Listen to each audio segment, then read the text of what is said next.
Hello, this is Dr. Christy Patton-Lukes, a chemical engineering professor at Missouri S&T. In this video lesson, we're going to continue our study of refrigeration and liquefaction. And in particular, we are looking at the vapor compression refrigeration cycle. And as we saw in the previous lesson, we are going to start here with a saturated liquid and vapor mixture that needs to be turned into vapor. So we're going to run it through an evaporator, during which time we will bring in heat transfer coming in from the cold temperature. This gas is going to be pumped to a higher pressure, but since it's a vapor, we're going to use a compressor, not a pump, which means the volumes will change across here. And then I'm going to have a vapor at a higher pressure, but I need to now condense this. And so this is going to be done by rejecting heat to a high temperature. And to return it to state 1, I'm going to run it through a throttling valve for which both Q and W can be assumed to be 0. So let's take a closer look at this cycle. Looking at the vapor compression refrigeration cycle.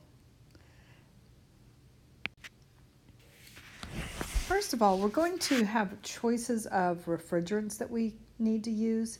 Now, the data can be found in data tables all over the place, not in our textbook, but all over the place, or diagrams of data, pressure versus enthalpy diagrams are available. And these will show you everything you need. You're just going to be following. There's going to be constant entropy lines that kind of dash off to the right. And so you can use those in order to figure out all of the data that you need. Now, there will, of course, be some small pressure drops across our condenser and evaporator, but those are going to be very minimal, and so we can ignore those. Now, if you look at this, I'm going to have my high pressure and my low pressure, and those lines are going to be constant because of my assumptions. And in that case, what I can see is that I can change TC and TH, or PC and pH, and those are going to change my efficiency. So how will I be able to analyze this? Well, typically what you're going to know is the needed refrigeration temperature, so T sub L, and T sub H, which is the temperature of related to the surroundings where the heat will be rejected. Now, really, what you know is not actually those temperatures specifically, but you know the temperatures inside the refrigerator and the temperature of the room. And we know that the refrigeration cycle is going to have TL less than T of the refrigerator, or just T sub R, and TH, and I guess we're using TC instead of TL, sorry about that. TH is going to be greater than the temperature of the surroundings in order for heat transfer to occur. And usually there's approach is what it's called. And the approach for heat transfer, this is more of a heat transfer topic, it's going to be on the order of 10 to 15 degrees C typically. So the reason you need that, again, these are things that are going to be taught to you in a later course when you learn more about heat transfer and the design of heat exchangers. But you need this because you have to have a temperature gradient to push that heat transfer. And we need it to happen quickly and efficiently, and we want to minimize the area that's going to be required to do this or the size of our refrigerator. And so, therefore, this delta T is typically, like I say, 10 to 15 degrees C is going to be what we need. We can define some parameters about this. If you say that the minimum temperature difference in the evaporator is delta T minimum for the evaporator And the minimum temperature difference in the condenser is delta T minimum for the condenser. And again, these are often called approach values. Then you can use this to actually calculate what the temperature at state 2 and state 4, the minimum and maximum temperature will be.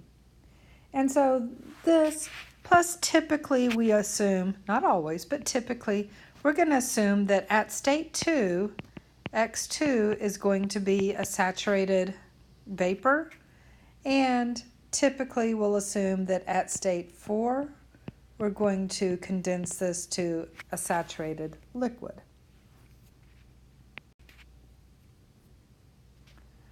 There's some other constraints. We will talk a little bit more about this later, but essentially what we're going to be doing is we want to choose a T2, okay, that is down in the range where we want to be, but so that the pressure is greater than atmospheric pressure. And then that can kind of give us a list of refrigerants that will work. So I want to find this at the TC or T2 that I want, but I also want to kind of verify that the pressure is greater than 1 atmosphere. Reason for that being that if there is a leak in the system, I want my material to flow out, not for air to be sucked into the system. Operationally, that's going to be a lot harder for maintenance purposes. And then based on that, with my known T4, that will help me determine what P4 is. And then we use data tables or graphs to get our data. Let's look at the compressor. If I know the temperature and pressure at this state, so again, typically I'm saying saturated vapor, don't have to, but that's a typical thing to say. I can find the enthalpy and the entropy at this state.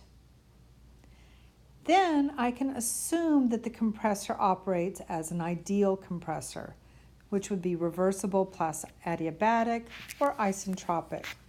So therefore, S3 will equal S2 ideally. So S3 prime is the ideal. And I know what the pressure is based on the temperature at the high temperature.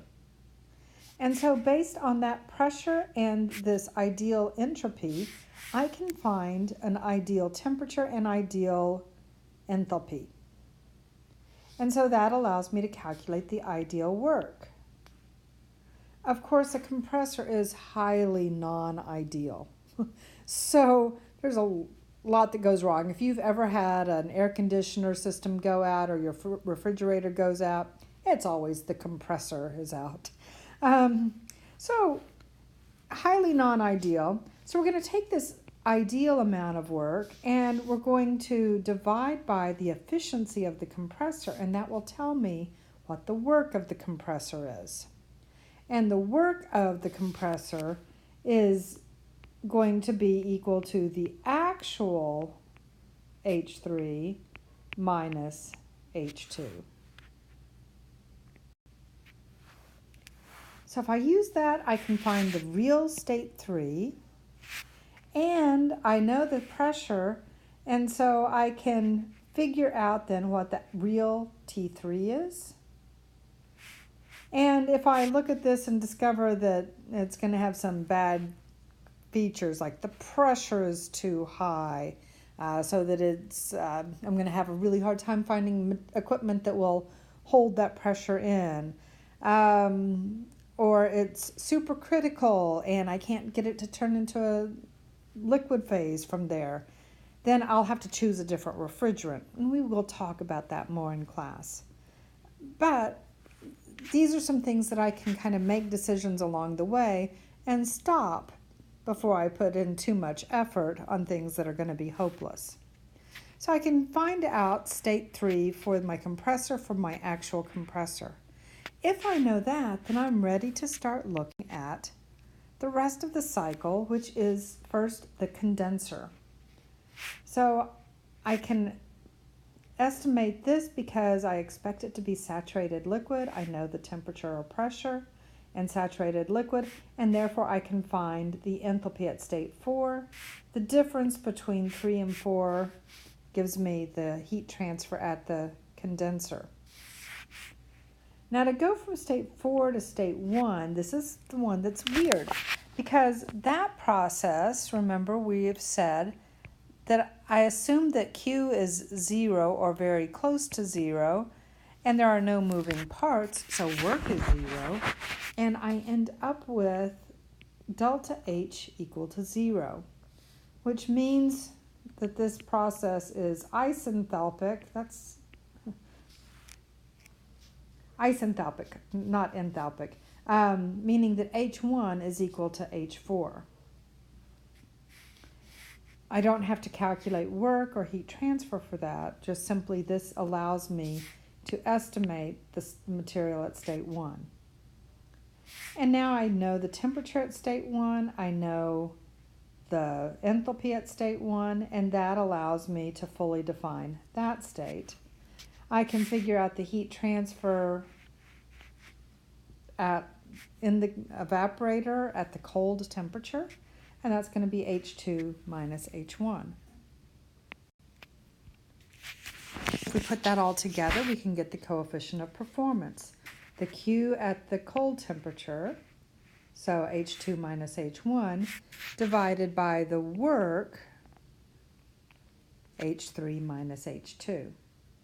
That will be a coefficient of performance, and I should expect that to be greater than 1 in every case. Now, if I know the refrigeration capacity, then that is going to be Q dot for the cold temperature. And so, they give you how many kilowatts or megawatts of refrigeration you need, and then divide by Q sub C, specific heat transfer. That will determine the mass flow rate required for the refrigerant. So I'm going to stop the video at this point, and we're going to come back and look at an example in our next lesson. Thank you very much for your time.